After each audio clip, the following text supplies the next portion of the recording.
Lëndrimi dhe Alba përplasen sërish në një debat të ashpër në mes të dhomës së ndenjes, me gjithë banorët që i vëzhgojnë të tensionuar. Takimi tyre fillon me zëra të ngritur dhe me akuza që vinë nga të dy palët, por këtë herë Lëndrimi duket më i vendosur se kur. A je gati të dalësh në nominim me mua? I thot Lëndrimi me ton sfidues, duke e parë drejtë në sy. Apo ke frikë? Se e di shumë mirë që publiku s'do zgjedh ty mbi mua. Alba qesh me ironi, por nga fytyra i duket që fjalët e tij i prekin. Frikë? Nga ti?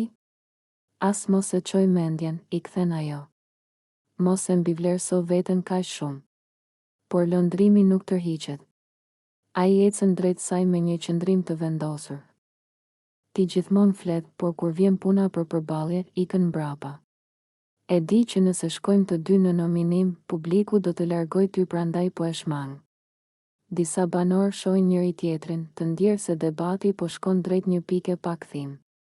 Alba, e nervozuar, afron fytyrën drejt Lëndrimit dhe i thot, nëse ti mendon se unë kam frikë, je gabim. Unë nuk i shmanget askujt. E sidomos jo dikujt që flet kot gjithë ditën. Debati vazhdon për minuta të tëra, me të dy që heqin dorë nga çdo lloj qetësie. Në një moment të papritur, Alba largohet drejt banjës. Lëndrimi i shkon mbrapa, ende duke folur me ton të lartë.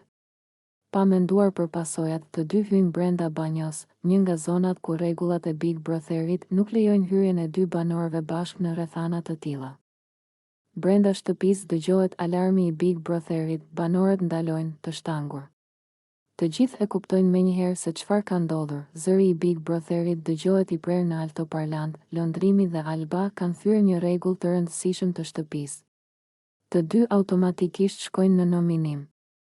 Alba dhe Lëndrimi dalin nga banja duke e ditur se sapo i kanë hapur vetes një problem të madh. Tensioni mes tyre shtohet edhe më shumë, ndërsa banorët i shohin duke tundur kokën, të habitur që konflikti i tyre i çojë deri aty.